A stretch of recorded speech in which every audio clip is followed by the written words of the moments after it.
6:45 दिल्ली में red fort के पास मौजूद सुनहरी मस्जिद पार्किंग लॉट से एक Hyundai i20 की गाड़ी बाहर निकलती है।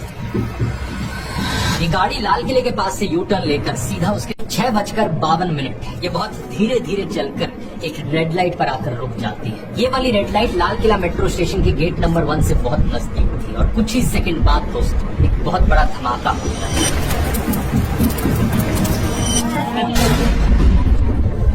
ये धमाका इतना बड़ा था कि इससे आसपास की कम से कम 6 गाड़ियां और 3 ऑटो रिक्शाज में आग लग जाती। कई सारी गाड़ियां जो और दूर खड़ी थी उनके तक शीशे टूट जाते हैं और जो गाड़ियां इस धमाके के पास थी उनका मलबा 150 मीटर दूर जाकर उड़ता है। एक वीडियो जो अभी आपने देखा कि इस ब्लास्ट की इंटेंसिटी कितनी ज्यादा थी। कैमरे में जो कुछ दिख रहा था सब कुछ हिल गया, इतना बड़ा पेड़ तक हिल गया। वहाँ मौजूद शॉपकीपर्स का कहना है बहुत भयंकर धमाका, बहुत जोर से आवाज थी, ऐसी आवाज हमने पहले नहीं सुनी।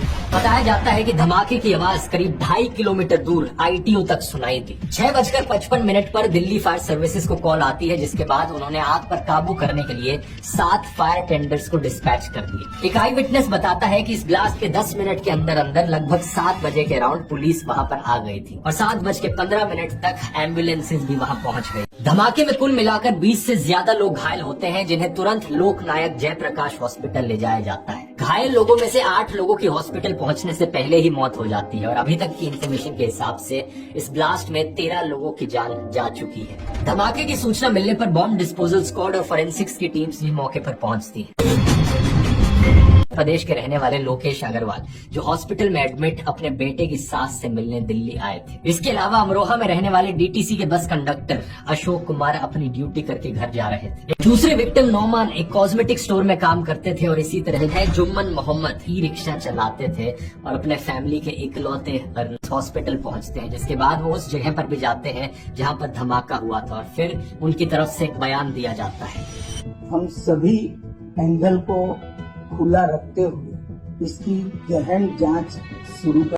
टाइम्स ऑफ इंडिया ने सोर्सेज के हवाले से बताया है कि इस Hyundai i20 गाड़ी का नंबर प्लेट था HR26 CE7674। द हिंदू को सोर्सेज ने बताया कि इस गाड़ी का ओनर मोहम्मद सलमान था, जो हरियाणा के गुड़गांव में रहने वाला था। कुछ अखबारों के अनुसार यहाँ पर एक पुलवामा में रहने वाले तारिक का भी एंगल। पहला, दिल्ली पुलिस ने इस मामले में UAPA के तहत FIR दर्ज कर दी है, जिसका इस्तेमाल आतंकवाद से संबंधित मामलों में ही होता है। और दूसरा, भूटान के दौरे पर गए प्रधानमंत्री नरेंद्र मोदी ने इसके पीछे के षड्यंत्रकारियों को बख्शा नहीं जाएगा और इसकी इन्वेस्टिगेशन को अब NIA के हवाले कर दिया गया है, जो कि एक काउंटर टेररिज्म एजेंसी। आरोप यह है कि ये डॉक्टर्स पाकिस्तान के आतंकी संगठन जैश ए मोहम्मद और अलकायदा से जुड़े अंसर गजवातुल हिंद यानी AGH के लिए काम कर लगाए गए थे। इन पोस्टर्स पर पुलिस और आर्मी पुलिस ने जांच करी तो इसमें काजीगुंड के डॉक्टर आदिल मजीद रादर का नाम आया, जो उस वक्त उत्तर प्रदेश के सहारनपुर में एक हॉस्पिटल में काम कर रहा था। आदिल को सहारनपुर से गिरफ्तार किया जाता है और पता चलता है कि पिछले साल अक्टूबर फिर आदिल के जरिए पुलिस पुलवामा में रहने वाले डॉक्टर मुजाम्मिल अहमद गनाई तक पहुंची, जो अभी फरीदाबाद की अल फाला यूनिवर्सिटी एंड हॉस्पिटल में पढ़ाता।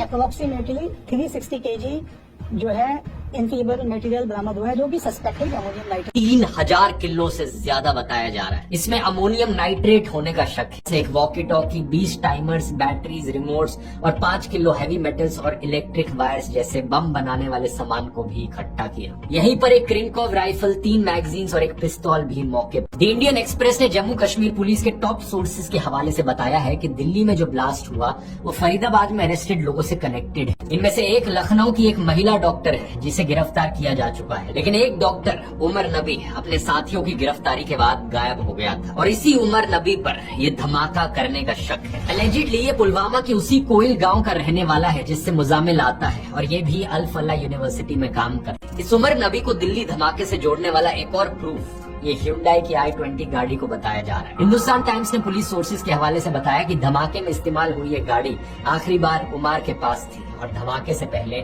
उमर ही गाड़ी को चला रहा था। एक सीनियर ऑफिशियल द प्रिंट को बताते हैं कि अपने साथियों की गिरफ्तारी के बाद उमर घबरा गया था और उसने जल्दबाजी में यह धमाका किया। टाइम्स ऑफ इंडिया ने सोर्सेज को कोट करते हुए कहा है कि ये ब्लास्ट पैनिक और डेस्परेशन में किया गया।